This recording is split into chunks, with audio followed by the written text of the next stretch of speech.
We are on to agenda item 3.1. This is our board member message, and this month, Member Boggess has our message. So please, Member Boggess. Thank you, Chair Hymas. I appreciate that. And thanks to Kelsey and the crew who helps get this up so that it works. Our guys were here late last night.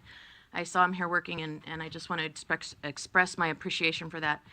I want to tell you a story about a man named Dennis. It wasn't all that long ago that I was having a conversation with a man named Dennis, and I noticed a lot of things about this man. Not only was he most definitely academically inclined, he was very much so a genius.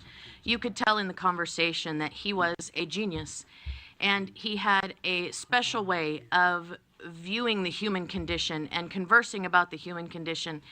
And when I complimented him on that, he said, well, you do know the genius plows the field.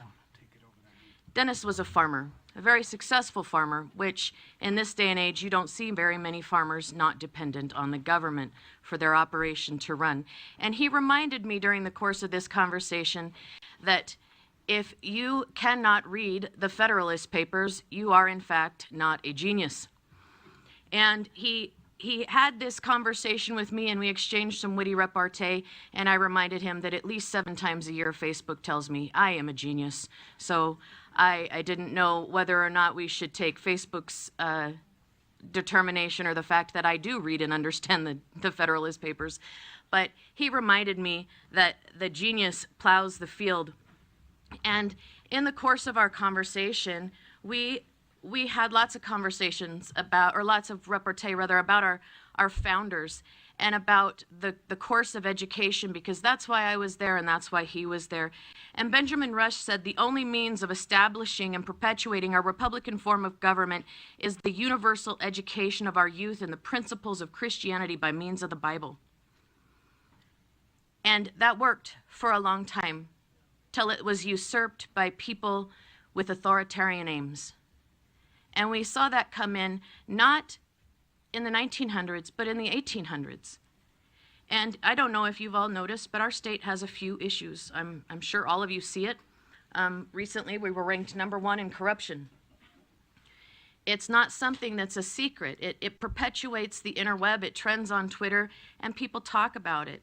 But I want to talk about one thing in particular today that I see in this state, and I've seen it since I got here, and that's the ill-defined word of choice for browbeating others into singular thinking, behaving in a communist-like manner.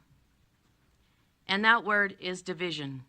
Another word that's commonly used in this state is contention.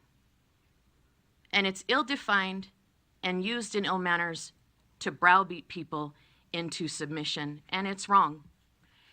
And there are many people in this room and throughout this state that are afraid of criticism or disagreement. I would argue that perhaps they're even crippled by it. In fact, not only can they not have hard conversations in person, it is common in this state for people to read into internet posts and the like and internalize that content to fit their own shortcomings, their own failures, their own insecurities.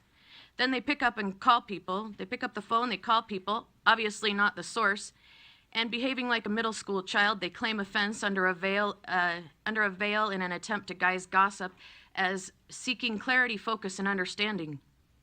Intelligent people see through these behaviors, and I have to sit and contemplate with myself what God sees, because that terrifies me. What God sees in comparison to the standard he sets, I think should horrify everyone. And I don't know what causes some to be so fearful to walk as Jesus did and lead the way he led. Jesus was the epitome of love, yet along the journey, he and his disciples were really great at making people angry. It's in history and it's in the Bible. We don't like to talk about it, but it's true. They were overwhelmingly bold and accountable. His apostles, too, were excellent at division. Consider Acts 20:26 among so many scriptures when Paul told the elders of this town that their blood was not on his hands. On the right side of that divide, people were saved by the thousands. Life after rejection of the world and its ways to follow Jesus almost always comes after division. And the sanctification journey may be different for everybody, but it is under the same set of values, and those values are not negotiable. And it is not a Christian crime to discuss them openly. If we look at how the apostles died, do we really think that they got there by being complacent, compliant? Do we think they got to the place they died through compromise? By refusing to point out fraud, misunderstanding, or errant theology? The list is long. Look at what the apostles said to the flock. It wasn't effeminate. They were leaders, fishers of men, effective and esteemed men of God, but they were brutal at times, both in person and in writing, and one might call them divisive. One might call them defensive. One might call them offensive. And one might call them contentious. The horror. But the Bible describes their behavior as an act of love, to speak such bold truth into the world. And as believers, we have to ask ourselves hard questions and be accountable to hard truths. Consider the calling of Apostle Paul in Acts 9:16, interwoven into the words of Ananias, "Well, I will show you how much you must suffer for my name's sake." Don't those words just scream conflict-free existence to you? For freedom and liberty to prevail, there must be division. There will be conflict. And there will be contention. It is a part of the process. So may we all use these words cautiously, and may we cease to use it as a part of a bad Bible buffet to champion the submission from those with whom we disagree. As believers, we are to be peace pursuers. The Hebrew writer tells us in chapter 12, verses 14 and 15, that we are to be pursuers of peace, like a lion hunts down his prey. But nowhere in Scripture does it say, "Blessed are the peace achievers." We are to be peacemakers, and that might bring reconciliation, but it doesn't always bring agreement, and we cannot continue to conflate the two. So while this is a vital part of the Christian existence, we can't throw a party at the out-of-context Bible buffet to browbeat other people. Heroes of the faith were boiled in oil. They were drowned upside down in wells and crucified. Some left families behind to share the gospel. Fast forward hundreds of years in 1776, others risked their lives, their fortune, their sacred honor for freedom under this banner. Yet in today's Western culture, we don't want to risk a week in jail or a fine, or God forbid, offense. The horror that we might offend somebody by seeking freedom and liberty. And I would argue that we are cowards and that we need to own it. It seems that non-believers are more courageous in this day and age than those who claim the name of Jesus. And I fear the narrative that Matt Walsh wrote in The Church of Cowards is far too real in America today, that if heathens came to scour the land for authentic Christians, not only would they be hard-pressed to find one, when one was discovered, the masses would cry and claim, "He isn't one of us." It's legitimately tragic, and it is odd to me that even those with a clear biblical understanding that Satan is the father of lies, that governments are corrupt, and that Satan is the ruler of this world, will also assert that publicly questioning the government narrative, their practices, and universal truth is somehow unchristian. We need to get a hold of ourselves, and then we need to read the entirety of Scripture and the whole counsel of God. And we need to think on what Jesus and his apostles actually did and said, because it was not always kosher. And I would challenge us today that truth cannot be sacrificed at an altar of pretend tolerance, and that it also inherently divides. I want to introduce you to a man. This is my grandfather.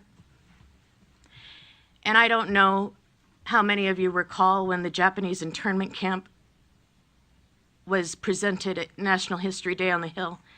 And they presented it in this room, and I just almost lost it. Because this man was interned in one of those internment camps. And you don't know how profoundly that affects you till you see it on a screen when somebody studies history. And last night, as I was preparing for this, I looked for my grandfather's name on the list of people interned during World War II, and it was, I can't describe to you the experience, seeing his name on the screen and knowing that he lived through one of the most grotesque violations of civil liberties in the United States history. It's horrifying. And when I was a little girl, I listened far too little to what this man had to say about freedom and liberty. But I remember one thing very clearly, and that was that he spoke about enduring a horrible injustice on behalf of a nation that he loved. Can you imagine? And then he would always say that we needed to know what freedom was and to fight for it, and to never cease fighting for freedom. I had another grandfather who taught me many things. He taught me the love of bluegrass music, Western culture, and that cowards are the first to walk through the gates of hell. And that is seen in Revelation 21:8. And when I was in DC this summer, I was able to meet someone. You know, I'm not really a fangirl of celebrities. If I met Tom Cruise, I would probably force him to buy me dinner and debate the inerrant theology of L. Ron Hubbard. It's not really something that I do. But when I meet people like Yeonmi Park, it is something that profoundly affects you. And if you don't know who Yeonmi is, she is a North Korean defector. She was born into the communist country of North Korea, and by the age of 13, she had been trafficked to China. She ended up, through a Christian organization, getting to safety, and eventually she immigrated to America and got a degree at Columbia. And her speech was harrowing. She talked about a youth where she walked by people on the streets, but they weren't homeless, they were dead. That her life was normalized in that this is just how the world lives. And she spoke to us about so many things. But the one thing she said that I cannot forget is that if we do not think about the policy we pass, we create markets. And her example was China's one-child policy. She spoke boldly and charismatically about how China passed a one-child policy, and if you don't know what that is, it's basically where they were only allowed to have one child, but because the man was valued greater than the female, there was a whole generation of Chinese nationals who didn't have enough women to marry. And through this one-child policy, they created a human trafficking market where North Korean women were sold as sex slaves and wives to Chinese men. And when we don't think our policy through to its logical conclusion, we will lose.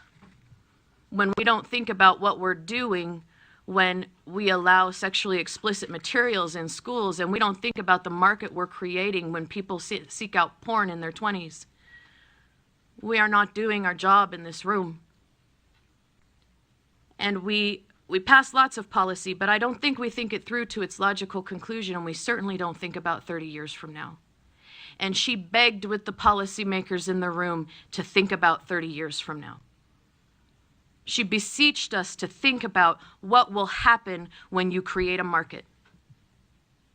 The other thing she said that I just absolutely cannot get over, it was profound to me, was that communism is always on the agenda.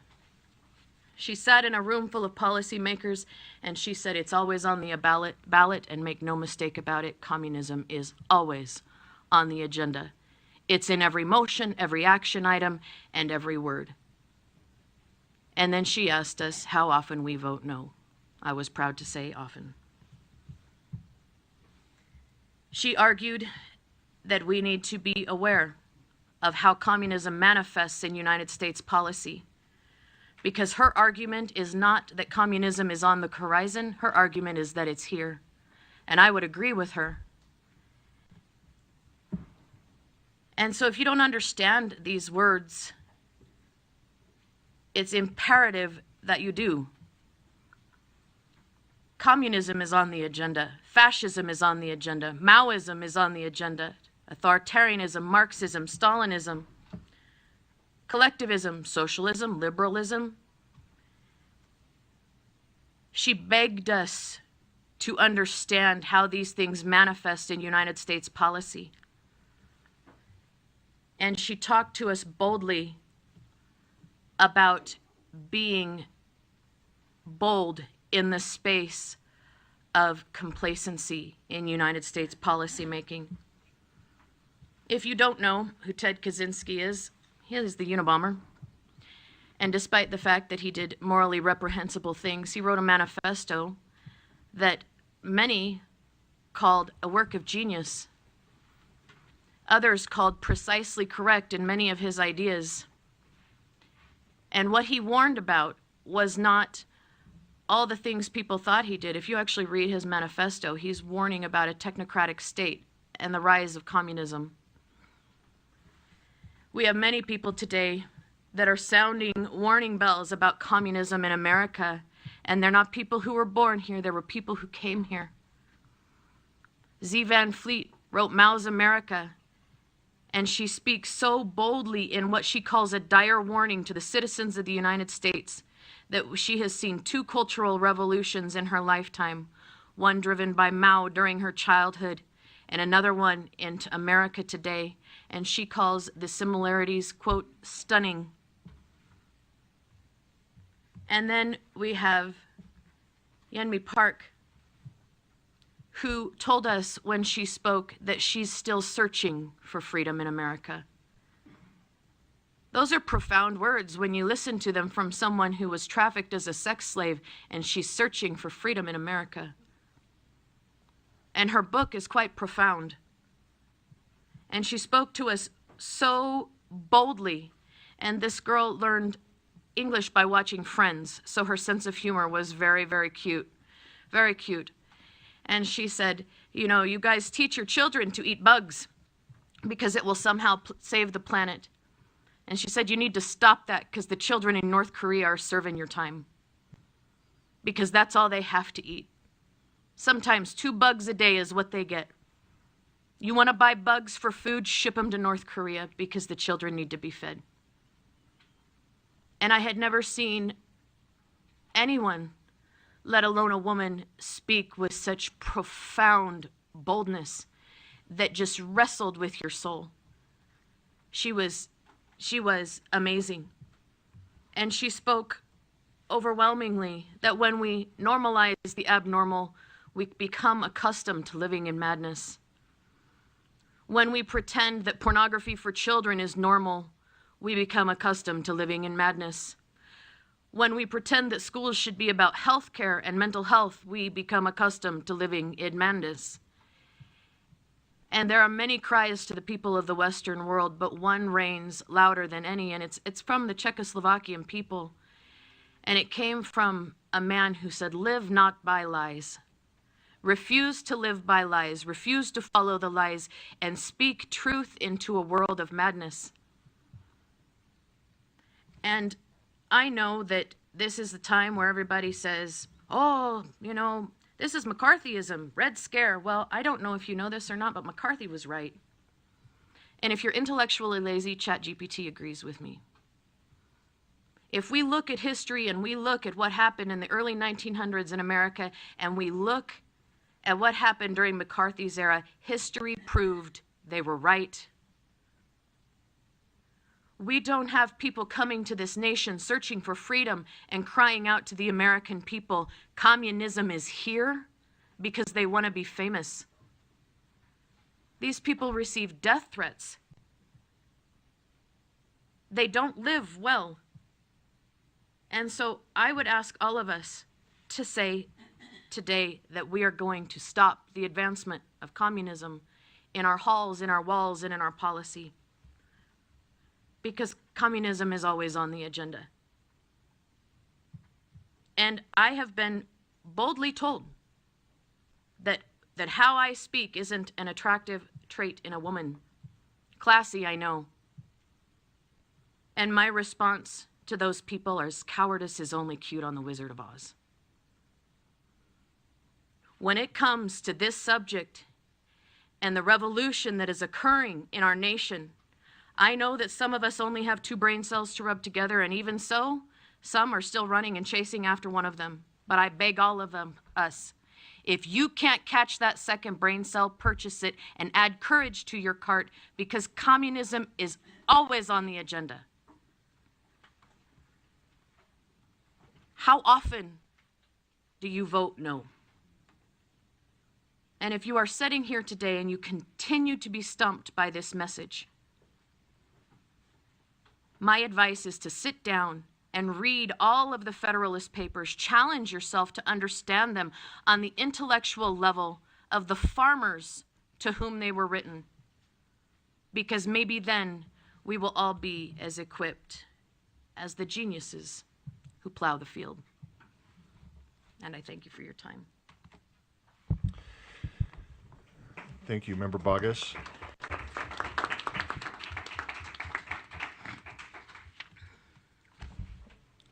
We are going to jump to agenda item 3.3. We'll come back to 3.2, but we're going to turn it over to Kelsey for our education highlight.